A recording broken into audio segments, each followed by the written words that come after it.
The tasks are the same as far as the actual hardware crew is interfacing with and installing.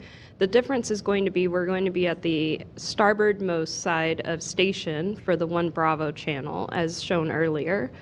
To get out there, our station arm doesn't quite reach all the way, so what we have to do instead for EVA2 is crew will be on the arm and take the IROSA as far as they can over towards 1 Bravo, and then they will have to do a series of APFR, articulating portable foot restraints, leapfrog maneuvers, essentially handing off the IROSA hardware to each other back and forth across the truss. And so we have a good graphic here of what that actually looked like on the first set of arrays that we did on the port side.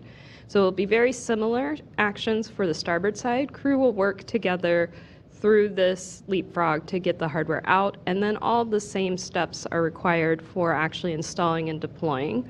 At the end of the second EVA, they'll be cleaning up, and we'll hopefully have 2 perfectly installed and working IROSA solar arrays.